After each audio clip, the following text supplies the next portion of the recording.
Bienvenue à Home Acres. 16 juin, début de l'été. Et en fait, nous avons notre premier jour chaud. Il fait 27 degrés aujourd'hui, 80 Fahrenheit. Pour nous, c'est comme une canicule. Nous avons généralement connu une croissance régulière au printemps. Nous avons eu peu d'interruptions météorologiques. Nous avons eu suffisamment de pluie et faisons un peu d'arrosage. C'est un plaisir de vous faire visiter et vous montrer comment tout s'assemble. Vous verrez un peu de tout dans le jardin. Ce sera une vidéo assez longue. Il y a beaucoup de choses ici. Utilisez les horaires dans la description pour repérer des parties qui pourraient vous intéresser. Le contexte de tout cela est sans creuser. Cela signifie donc ne pas perturber le sol et nourrir la vie du sol en surface avec de la matière organique, qui dans notre cas est du compost. Et je l'utilise parce que cela ne donne pas d'habitat aux limaces. Nous sommes dans un climat océanique tempéré humide. Donc les limaces posent problème. Je sais que je les ai beaucoup mentionnés, mais je ne m'inquiète pas à leur sujet car j'ai trouvé comment les gérer. Vous pouvez suivre mes conseils.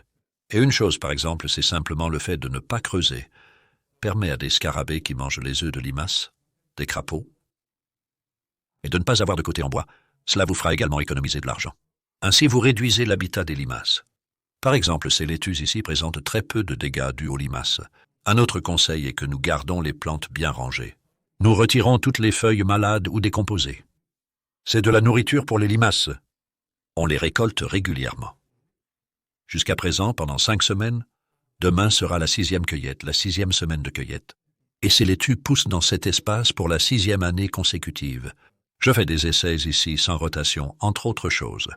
Ces pommes de terre derrière moi, c'est la 8e année consécutive que je les cultive dans le même sol. Cette variété est Charlotte. C'est la 2e précoce. Ce sont en fait des graines de ma famille d'accueil. Et ceux-ci seront récoltés au milieu de juillet. Et nous avons des plants de poireaux prêts à être plantés le même jour où nous récoltons. Donc, beaucoup de ce qui se passe ici est une double culture. Par exemple, du chou a été planté il y a 2 matins. Après avoir retiré les fèves récemment finies. Encore une fois, sans rotation. C'est la 8e année consécutive de chou après 8 années de fèves.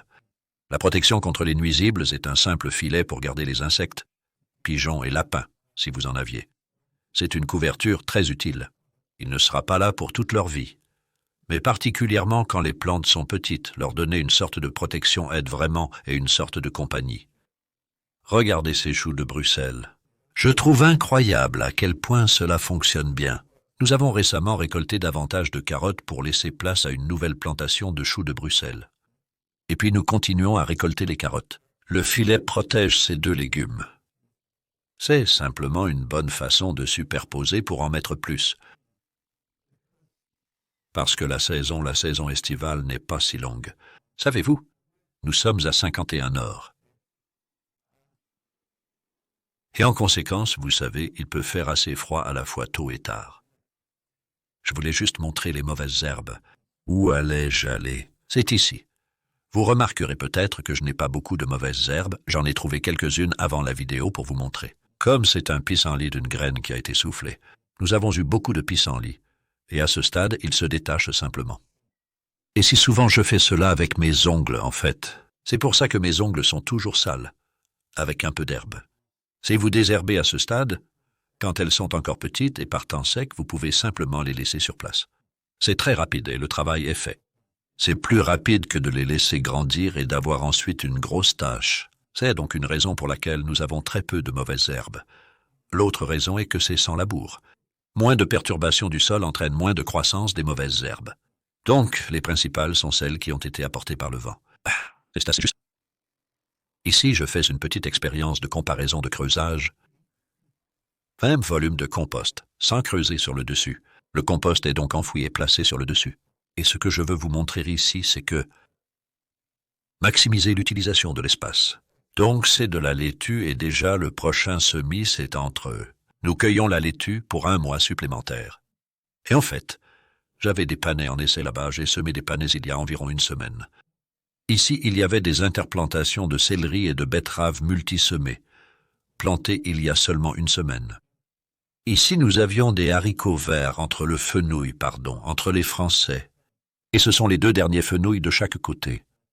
Vous voyez à quel point ils ont bien poussé. Ils ont été semés à la mi-février. Les oignons ont été semés à la mi-février. Les pois ont été semés à la mi-février dans la serre. Nous verrons cela dans une minute, la propagation. Nous maximisons donc la saison de croissance en commençant tôt. Et ensuite aussi en se chevauchant, car chaque fois que vous mettez une interplante, qui a déjà, disons, 3 ou 4 semaines, vous économisez 3 à 4 semaines de croissance car elle n'a pas forcément débuté ici. Et quand vous chevauchez, vous gagnez encore plus. Et les plantes aiment ça. Les plantes aiment être à proximité, surtout lorsqu'elles sont petites. C'est un bon moyen de propagation. Par exemple, il y a 800 de laitue là-bas. C'est ma principale culture de rente. Je vends également des légumes. C'est seulement la 2e récolte de l'année car nous cueillons les feuilles. Nous n'avons pas besoin de semer de la laitue aussi souvent. Et ils ont été éclaircis. Donc nous les avons semés dans un plateau de graines, puis éclaircis. C'est un test de compost. Il se passe beaucoup de choses ici.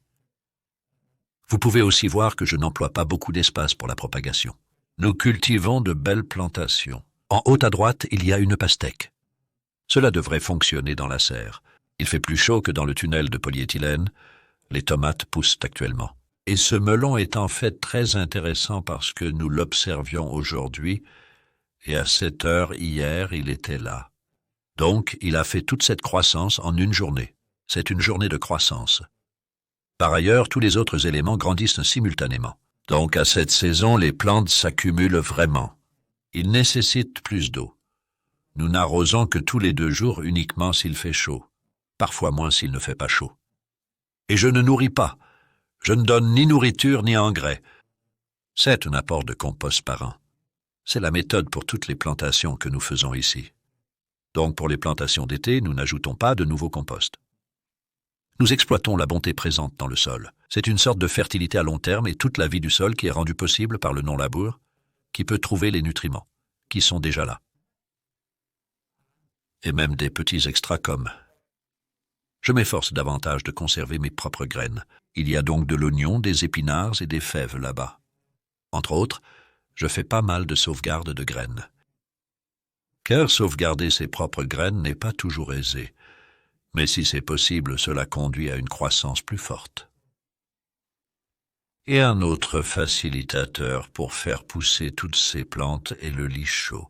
Donc, dans la serre où nous étions juste, il y a un espace où nous mettons du fumier frais au milieu de février provenant des écuries locales, du fumier de cheval avec de la paille, et cela le rend vraiment chaud. C'est comme un tapis chauffant, où nous plaçons les semis sur un plateau.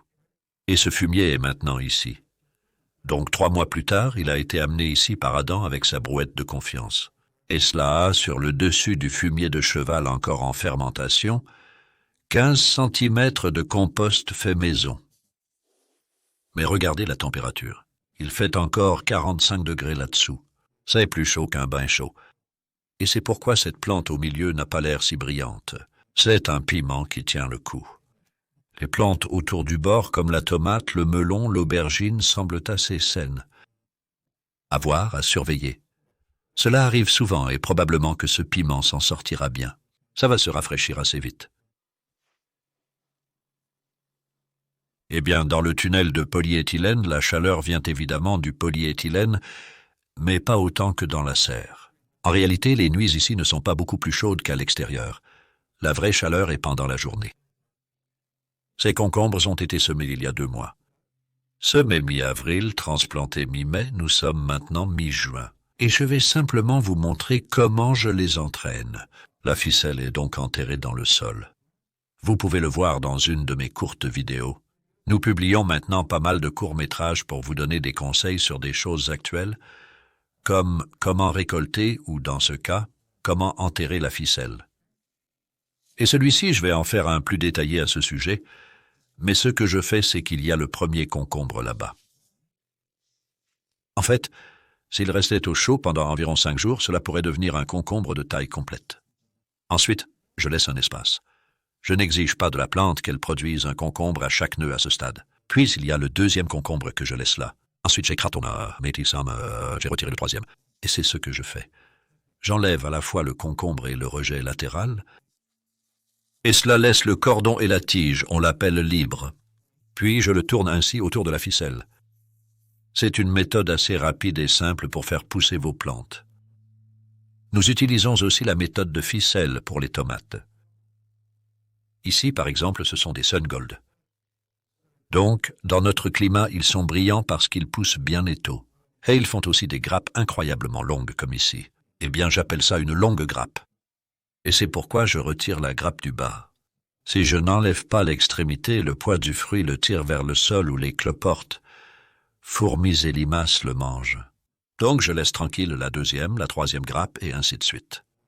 Encore une fois, je ne nourris pas, je donne simplement quelques algues. Je pense que c'est bénéfique pour les oligo-éléments, la santé et le bien-être, mais j'ai des pucerons. Je dis cela pour vous encourager, sachant que certains s'inquiètent, ce qui est compréhensible. Généralement, je m'inquiète peu. Vous pouvez probablement les voir là, la mouche blanche et la mouche verte, mais pas assez à mon avis de ce que j'ai vu ici pour s'en inquiéter. Ce que nous faisons, c'est que lors de l'arrosage, nous les aspergeons d'eau. C'est une très bonne façon de contrôler les pucerons. Il suffit de les faire tomber. Certains reviendront, mais gardez-les en échec. Il ne sera pas long avant l'arrivée d'autres prédateurs comme les cirfes. Il est toujours OK d'arroser les feuilles de vos tomates, car le mildiou tardif n'est pas encore là. Nous sommes à l'abri pour probablement encore 2 semaines au moins. Vous pouvez donc arroser les feuilles de vos tomates. De même, les pommes de terre, elles ne vont pas souffrir de noircissement. J'apprécie les pommes de terre de seconde précocité pour une raison. C'est encore Charlotte de Home Safe Seed. Et ici, ces belles plantes, je sauvegarde des graines de poireaux. Et avec les poireaux, vous avez besoin de plus d'une plante pour obtenir une pollinisation croisée. Et donc vous avez besoin d'un peu d'espace, évidemment. J'ai laissé les plus belles là pour faire des graines, ce qui n'arrivera pas avant fin août-septembre. Nous avons besoin de temps sec pour qu'il soit bon. Voici le jardin d'herbes que nous avons planté l'année dernière. En fait, l'année dernière, à cette époque, nous avons filmé avec Jaco McViker qui a fourni certaines plantes. Et c'était dans la vidéo précédente à celle-ci. Nous parlons simplement de nos 40 ans d'expérience en culture biologique et de l'endroit où nous en sommes et de combien nous avons progressé ou non. Et il y a 1 ou 2 belles plantes que je mentionnerai ici comme le fenouil, et c'est le fenouil herbacé, ce n'est pas le même que le fenouil à bulbe, le fenouil de Florence que nous avons vu plus tôt. Donc c'est une plante vivace et en fait, je l'apprécie surtout pour les graines. Ils sont excellents en cuisine, pour les attraper en septembre avant qu'ils ne tombent. Et juste à côté de la caméra, il y a de la ciboulette, croyez-le ou non, et cette ciboulette sibérienne qui a un goût assez doux et épaisse, agréable dans beaucoup de plats. Eh bien, un autre de mes favoris, l'estragon français. Alors, c'est je l'appelle toujours le nouveau secteur. Depuis l'année dernière, il est nouveau. Donc, il y a 15 mois, c'était comme au-delà de l'herbe et des mauvaises herbes. Et en utilisant des méthodes sans creuser, en paillant à la surface. Nous avons principalement un sol propre à une exception près, qui est le liseron. Il y a donc encore pas mal de cela qui pousse à partir des racines dans le sol, mais c'est de plus en plus faible. C'est bien moins que l'année dernière à cette période. Donc je suis motivé. Nous allons persévérer. Nous continuons à travailler dessus, l'ajoutant également au tas de compost. Il est bon de composter et cela diminue en vigueur. Ce sont des betteraves issues de graines sûres de maison. Donc, j'aime ça car c'est une première pour moi. Et ils ont été très vigoureux et nous avons déjà récolté là-bas pendant 1 mois, à partir de la mi-mai, ce qui est vraiment tôt. Des oignons semés en multi, des betteraves également semées en multi. Ail avec de la rouille. C'est un échec cette année, pas un échec total. Mais ce sont des ails à tiges dures et regardez la taille du bol. Et c'est juste tragique parce que la rouille a emporté la plupart de leurs feuilles vertes avant qu'ils aient vraiment eu la chance de mûrir. Les ails à tiges molles, que nous verrons plus tard dans la vidéo, sont supérieurs aux ails à tiges dures. Voici un bel exemple de plante qui va en graines, c'est-à-dire celle avec la fleur violette là-bas, est une plante d'endive frisée. Et vous pouvez voir comment elle s'est étalée. Je dois aller la tailler car elle éclipse complètement les tomates des 2 côtés. L'idée était que ça produira des graines d'endive. Il suffit d'une seule de ces plantes, Dieu merci. Et cela produira probablement des graines en août, tout comme la laitue derrière. Ceci est de la roquette sauvage, que j'apprécie pour sa récolte lorsque la roquette à salade va en graines. Je ne plante pas de roquette au printemps. Notre récolte de roquettes au printemps et en été provient de la roquette sauvage. Vous pouvez les identifier par leurs fleurs jaunes. Si c'était de la salade roquette, la fleur serait blanche. Les choux sont toujours excellents. Nous passons à travers en choisissant sélectivement ceux qui sont prêts en premier. Je n'ai pas besoin de couverture actuellement. Nous n'avons pas beaucoup de pigeons. Il y a quelques dégâts de pigeons à l'autre extrémité, mais avoir beaucoup de légumes facilite la situation. Les quelques pigeons qui sont là ne peuvent pas tout manger. Et les papillons ne partiront pas avant encore quelques semaines. Donc ils sont assez propres. C'est de l'asperge de 2e année. Voici son apparence au printemps de la 2e année. J'ai planté cela il y a seulement 60 mois en tant que couronne pâte et superposé avec des fèves pour la semence puisque cet espace est autrement libre. Et ici, nous avons la nouvelle plantation d'asperges. Je pourrais en fait planter des betteraves le long de cela, donc ce sont des couronnes ou même des graines en fait qui sont ici depuis ce printemps. Et voici quelque chose de fascinant. Un truc que je n'avais jamais tenté et qui n'est clairement pas. Ces pommes de terre, je veux dire, regardez ça. C'est une expérience avec des copeaux de bois. Alors l'année dernière, en mars, j'ai eu l'occasion d'acheter, à un coût assez modeste. J'ai acheté 3 tonnes de copeaux de bois de 2 ans pour 27,2 kg. Alors ça me semblait bien. Et vous pouvez voir qu'il y a pas mal de belles choses noires entre les copeaux de bois.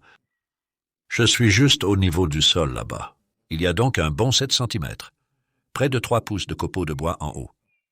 Et nous mettons les pommes de terre au niveau du sol. Je pensais, il y a le sol en dessous, un beau sol de ménagère. Je pensais que cela fonctionnerait, mais d'après la croissance de ces pommes de terre, il semble que les copeaux de bois absorbent l'azote, en gros. C'est ce qui se passe si vous en avez trop dans ou près de la zone d'enracinement. Nous l'appliquons en une couche très mince uniquement sur les allées, pas généralement sur les lits. Et à cette extrémité, nous avons mis moins de copeaux de bois et mélangé un peu de compost avec. Donc, on voit déjà la différence, les pommes de terre sont meilleures. Et là-bas, alors que la caméra se tourne, vous pouvez voir les pommes de terre près du tunnel en polyéthylène. Ce sont les mêmes pommes de terre de semences mises en même temps. Et la différence là, c'est que c'est juste du compost sur les lits. Un peu de copeaux de bois dans les allées seulement. Je savais donc déjà cela, mais c'est fascinant de le voir en quelque sorte dans la vraie vie, et c'est aussi très bien pour l'enseignement, parce que je le comprends parfaitement. Il y a beaucoup de confusion à propos des copeaux de bois, en partie parce qu'il y a des copeaux de bois et il y a des copeaux de bois. Je réalise maintenant que ce n'est pas un bon morceau de bois. C'était du peuplier, un bois dur, et je pense que le gars a réduit des bûches en copeaux. Ce n'était pas du bois vert frais, qui aurait été préférable et n'aurait pas donné cet effet dramatique. Alors ne désespérez pas totalement des copeaux de bois. Je vous montre simplement le pire des scénarios. Si vous voulez utiliser des copeaux de bois, essayez d'en obtenir fin été, début automne, période où vous êtes plus susceptible de trouver des tailles de l'année en cours, que je nommerais du bois vert. Alors, nous voilà en train de faire du foin. J'avais quelques amis qui m'aidaient dimanche, il y a 4 jours, et ils ont coupé l'herbe ici. Presque prêt. Espérons qu'il ne pleut pas ce soir. Je ne pense pas que ça va. Nous allons rassembler tout cela. Oh, ouais, cet arôme. Il n'y a rien de tel du foin frais qui n'a pas été mouillé. Nous allons donc le collecter et le mettre dans des sacs. C'est ma méthode préférée pour le stockage. On l'utilise dans les toilettes compost pour absorber l'urine.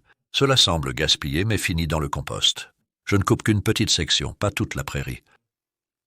Et là, nous avons un exemple de 2 types de compost. Sans entrer dans les détails, je vous donne une idée de leur apparence. C'est 4 tonnes de compost de déchets verts. C'est le tas noir sur la droite, et 2 mètres cubes de compost de champignons sur la gauche, dont nous avons déjà utilisé un peu.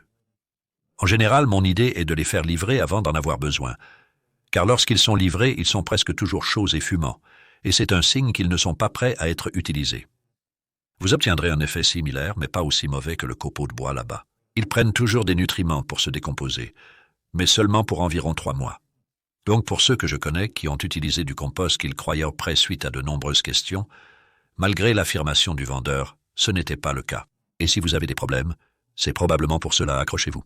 Ça s'améliorera dans la seconde moitié de l'été. Ici, nous mettons une belle couche de compost mûr d'environ 7 cm, un peu moins de 3 pouces, sur l'herbe et les mauvaises herbes en février. Donc c'est un nouveau terrain sans creuser. J'ai réalisé une action similaire l'an dernier, visible dans les vidéos de notre nouvelle zone appelée Playlist de la nouvelle zone. Cela vous emmène tout droit de février à novembre de l'année dernière, en commençant et en finissant qui était la zone à ma gauche. C'est la nouvelle zone de cette année. Et vous pouvez voir ce que je suis en train de faire est... Le plastique noir aide surtout à tuer le liseron. Cela allège grandement le travail. Pour moi, la plus grande vertu du non-labour est le gain de temps. Associé à des méthodes similaires, je n'utilise pas ce plastique unique les années suivantes. C'est là où la pression du liseron et d'autres mauvaises herbes tenaces, comme la queue de cheval, est forte. Et puis les plantes vont dans un trou. Nous retirons le liseron passant par le trou. Les courges sont idéales pour espacer le maïs doux planté parmi les pommes de terre. Lors de la récolte, retirez votre récolte. Enlevez les débris de surface, roulez le plastique, travail accompli. Vous pourriez même faire un semis d'automne de salade si vous le souhaitez. C'est mon aventure dans la culture des céréales. C'est du seigle qui, croyez-le ou non, ce ne sont que quelques graines là, qui font pousser toutes ces tiges. Et j'ai semé ceux-ci début octobre de l'année dernière, je les ai plantés fin octobre, et ce que je prévois, j'espère faire, c'est de récolter les grains à la main. Ce n'est pas économiquement efficace, mais j'ai un moulin pour faire du pain. Vous verrez. Oui, ce sont les pommes de terre, vous pouvez voir à quel point elles poussent bien avec ou grâce au compost. Ce sont des haricots bolotis qui poussent sur des tipis. Cela fonctionne bien pour diffuser le vent plutôt que d'avoir une ligne. Ce sont des graines sauvées à la maison. Semées il y a seulement 6 semaines. Et ici nous pouvons voir des limaces. Et c'est juste pour vous donner une idée qu'elles ne sont pas un problème sérieux ici. Ils sont surtout au bord, c'est classique. Ils viennent de l'herbe longue là-bas, probablement même de cette herbe un peu. Mais ce n'est pas trop grave. Vous savez, les plantes poussent encore pour la plupart. Sauf quand vous plantez des choses très tendres ou susceptibles aux limaces comme ces tournesols. Regardez ce miracle. Les limaces ont fait un excellent travail là-bas. En réalité, c'est aster. Ce n'est pas dramatique, cela démontre simplement que les bords sont plus ardus que le centre. Si vous pouvez rendre votre parcelle plus carrée ou rectangulaire, plutôt qu'en longue bande lors de son aménagement, cela serait très utile. Cela nous a procuré beaucoup de plaisir et j'espère que vous l'apprécierez. C'est essentiellement juste de l'herbe et des mauvaises herbes en fleurs là-bas. Vous voyez comment l'herbe est uniforme, elles sont vraiment jolies. Elles ont des formes variées en fleurissant. Il y a clairement beaucoup de pollen ici maintenant. Quelques papillons, pas autant d'insectes que je m'attendais en fait. Et ici nous l'avons délibérément encouragé en semant plus de fleurs sauvages. J'ai acheté un mélange de fleurs sauvages, un céréale de bleuet sauvage du Somerset. Dans des cultures de maïs, un mélange de fleurs sauvages. Alors nous avons des coquelicots et des bleuets et des marguerites et toutes sortes de choses.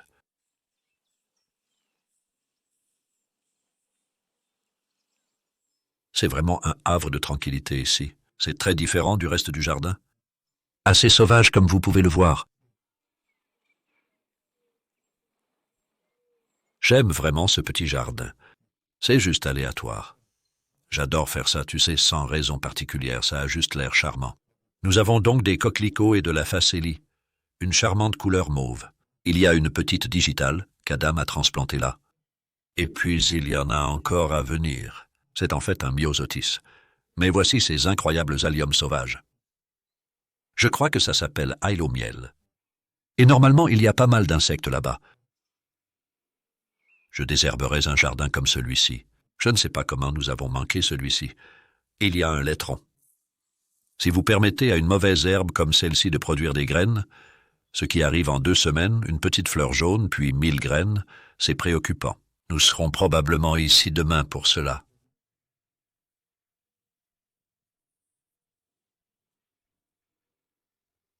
Ce que je veux vous montrer pour finir, c'est le processus de fabrication du compost, ou l'un d'entre eux.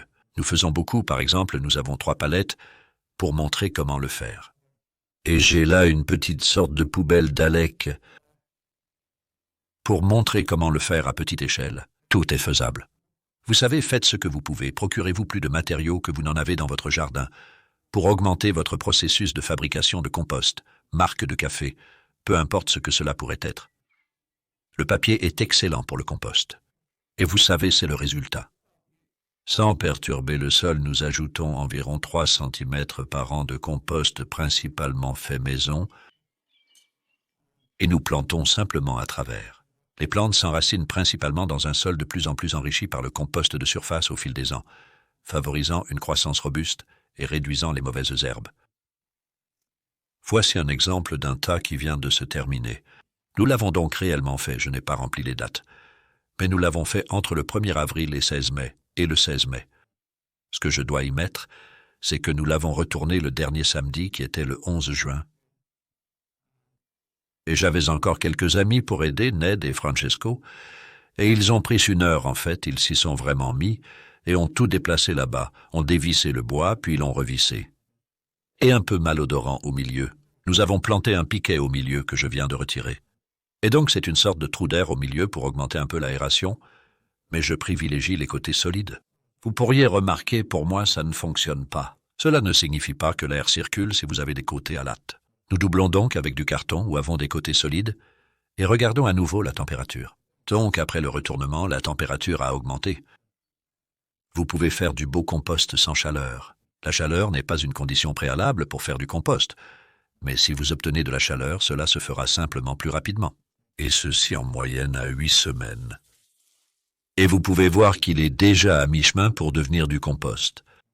C'est toujours assez chaud cependant, c'est donc l'indice qu'il n'est pas prêt. Et je ne suis pas sûr de ce que sont ces croissances blanches. Ils semblent drôles. Je vais les identifier prochainement. Maintenant, c'est un beau système de compostage. Vous savez, vous travaillez avec la faune, mais d'une manière différente. Juste pour mentionner pour ces ails, puisque nous passons, c'est le collet mou de l'extérieur, cultivé à l'extérieur, planté en octobre, qui a l'air correct. Ceci, en comparaison, est un ail à tige dure planté en même temps. Si bien. Nous les avons nettoyés depuis la récolte, mais regardez cela. C'est la même graine, même date de semis, cultivée dans le tunnel de polyéthylène ail à col mou, et récoltée il y a seulement 3 jours. Et nous allons les sécher davantage ici. Ils sèchent déjà, tressez ou regroupez-les, et suspendez-les dans le magasin. Oui, c'est la chaleur actuelle du compost. Donc, encore une fois, s'il montre qu'il est aussi chaud que je le souhaite. 70 degrés. Et comment faites-vous pour réduire la chaleur si vous mettez beaucoup de verre en utilisant un matériel comme celui-ci? Donc c'est ici du bois broyé de 8 mois que je me fais livrer, disons, en septembre. Et ce sont des morceaux beaucoup plus petits. Il y avait un peu de verre. Il y a du conifère. C'est bon. Le pH n'est pas un problème. Et puis c'est le résultat, ce même copeau de bois, après être passé par la tondeuse. Donc là, vous pouvez voir que la tondeuse le hache en beaucoup plus petits morceaux. Cela signifie qu'il se compostera plus facilement. Ensuite, nous le mélangeons avec un peu de terre, de la terre de ménagère. Et c'est, si vous voulez, mon mélange brun. Nous en mettons donc pas mal en ce moment. En partie parce que nous tondons beaucoup d'herbes. Il y a pas mal d'herbes à tondre ici, que j'apprécie comme ingrédient pour la fabrication de compost. Cela le réchauffe, et si je lève ceci, vous verrez la vapeur monter. Voilà. Et cela signifie essentiellement qu'il va se composter assez rapidement. Vous pouvez voir que nous ajoutons des morceaux de carton. Je sais que tout le monde n'est pas en faveur de cela. C'est juste du carton de déchets, du papier, beaucoup de bâtons dedans, beaucoup de taille. Le matériel ligneux est excellent pour retenir l'air dans le tas. Tout ce matériel, vous pouvez obtenir plus de mises à jour sur tout cela dont j'ai parlé dans la vidéo à travers notre bulletin hebdomadaire, pour lequel nous facturons 5 livres par mois. Consultez ceci sur mon site. Et j'espère que vous trouverez que vous pouvez obtenir des résultats comme celui-ci. C'est un jardin de 10 ans. Cela fait 10 ans que j'ai emménagé ici. Nous sortirons une vidéo à ce sujet plus tard dans l'été ou l'automne pour célébrer cela. Et je vous reverrai en juillet. En fait, je donne une conférence au Salon Royal Horticultural Society de Hampton Court à Londres le 4 juillet. Si vous n'y parvenez pas, ce jour est probablement réservé aux membres de Royal Horticultural Society. Nous publierons une petite vidéo de là-bas pour montrer ce qui se passe au salon.